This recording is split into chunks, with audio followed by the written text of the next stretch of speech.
Nope. On today's special edition of Sports Showtime, we'll give you in-depth analysis of last night's Hornets-Lakers game. Game storylines, reactions from the coaches and players, and we brought on Taylor Halsey to lead us in a debate about the game. You excited? Yes, I'm so excited. Thanks for having me on, guys. Whew. All this and more. Nothing could be better. All this coming your way on Sports Showtime's special edition of the bottom of the ninth, and it starts right now.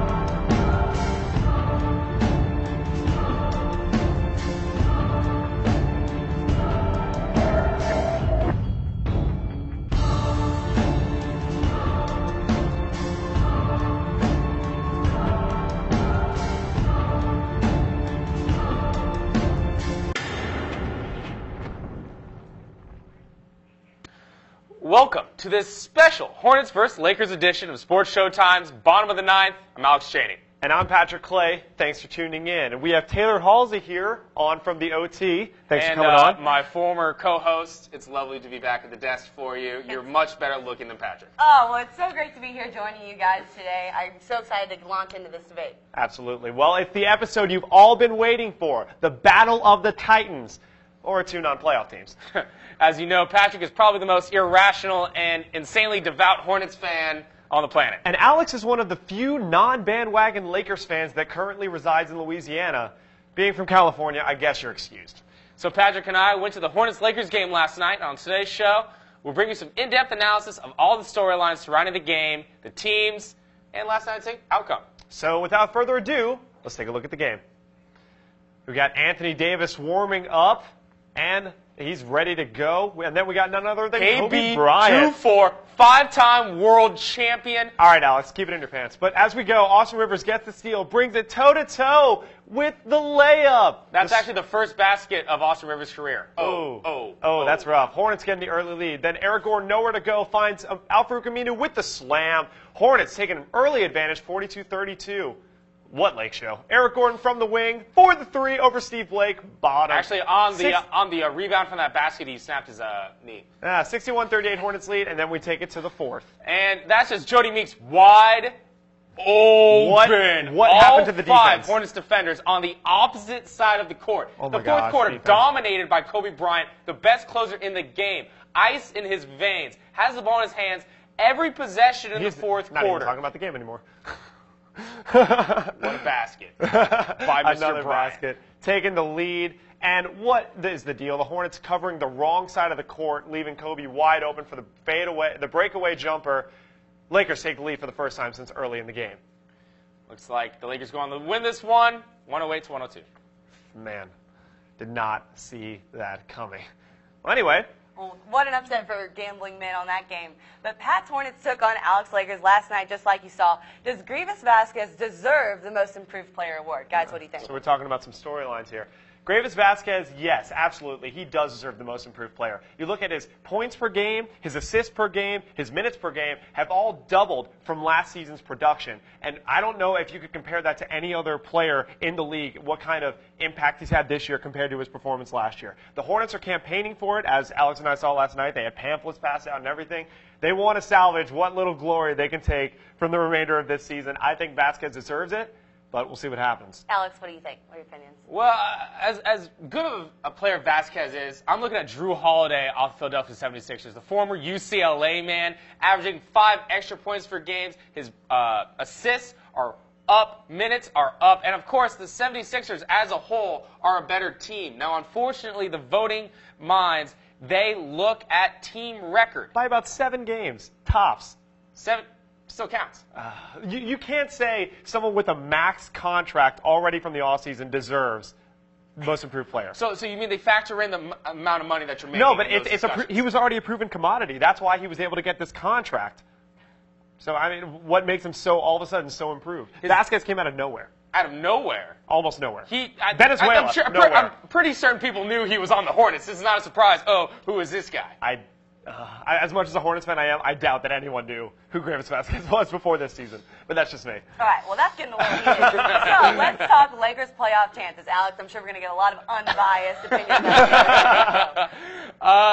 course, I do think the Lakers are going to make the playoffs. I think they're going to. Okay, Pat. They're going to sneak in at that number 8 seed. They're only a game and a half back of Utah. Utah lost last night. So I think this Laker team, they're starting to get it together. And if Kobe keeps playing the way he does, no one can stop them. It's outside of course, maybe Oklahoma City and Miami. So I think Lakers making the playoffs. Well, that's unfortunate that you say except for Oklahoma City, because that very well be the matchup that the Lakers would probably get in the playoffs. Yeah, that's true. And when you look at, you're talking about Kobe Bryant's dominating play from last night. Yes, he's still one of the greatest players of all time, and he's still showing that this season. It's easy to put up a ridiculous fourth quarter stats against Robin Lopez. I'm just going to say that. Robin Lopez guarded Kobe. Actually, yeah, you watch the pick and roll switches. He did have to switch onto Kobe a lot, and it was leaving Kobe wide open. So you're saying 42 points, 12 assists, and 7 rebounds. That's all Robin Lopez's fault. Half of them came in the fourth quarter when Lopez was having to cover Kobe primarily, so partially yes. You know, you're lucky Taylor's here, else I would just be very upset with you. Buffer. All right, well, this buffer is going to take it to break right now because this is getting just a little too intense. So Taylor, we'll be right back. thanks so much for coming on.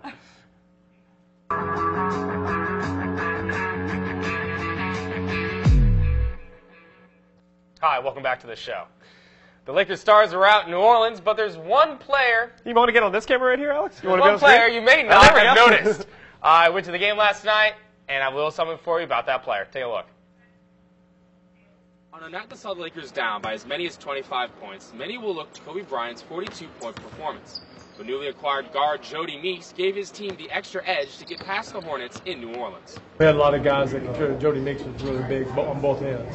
He's been doing that. He made some big plays on Gordon on defense, and then obviously hit the threes that he hit, and Kobe set him up. Jody Meeks scored 19 points last night, with 12 coming in the fourth quarter. Veteran point guard Steve Nash explains the impact Meeks brings to the team. Well, I think Jody's, when he shoots the ball well, he really brings a new dimension to our team because he allows us to really space the floor. But he's really worked at his defense. He's been hustling defensively. He's learned the coverages and has been, pretty good at sticking with the game plan. So he's really helped us in that respect too. Meeks' hustle sealed a 25-point comeback win. We were down a lot, I think 25 at the most, and guys weren't really playing with a sense of urgency for whatever reason, but I came in the game and tried to do that, and it worked. With the win last night, the Lakers moved within a game and a half of the 8th seed in the West, but coach Mike D'Antoni knows there's plenty of season left to go. Well, we know what we got to do. If we lose, then you still got to pick it up. We win, we still got to pick it up. So it doesn't change anything. It's a big win tonight. It'll be a nice ride back home. And then Friday, we got to go after it again. Guard Kobe Bryant is optimistic about his team's chances in the playoffs. We're a confident bunch. They take my cue from me, obviously, in that department. And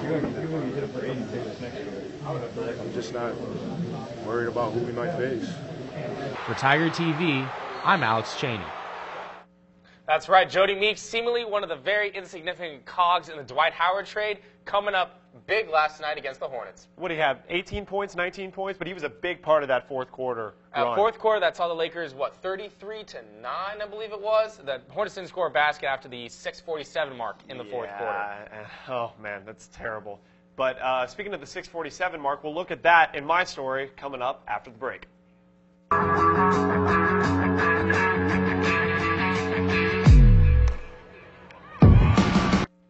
Welcome back to the show. As the Hornets experience yet another defeat last night, the same old rhetoric of learning experience may not be enough anymore.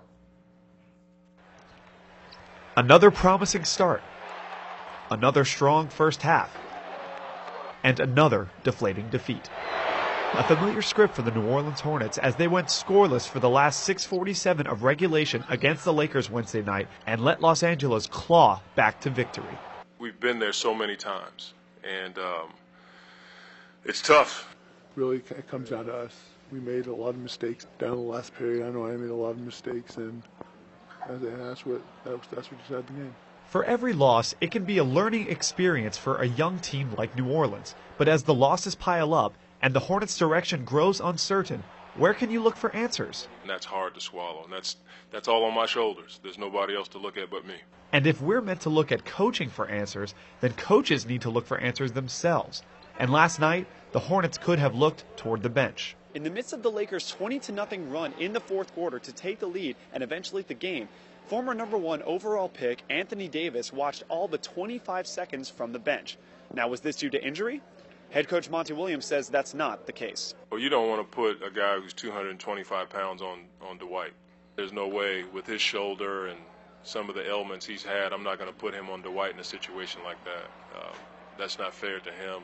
So that's the call I made. But after the game, Davis said he felt fine and would have been ready to go. You have to ask Coach Moss that. I mean, before any basketball player want to be on the floor in them situations. He did what was best for the team. While Davis vocally supports his coach, will fans do the same after hearing the same lines over and over again? We had a chance to win. That's all. As always, another great package by Patrick. If you want to see the rest of it, you can go online, tigertv.tv, to see the rest of that. As always, have a great weekend from everyone here at Sports Showtime. You stay classy, Baton Rouge. See you next time.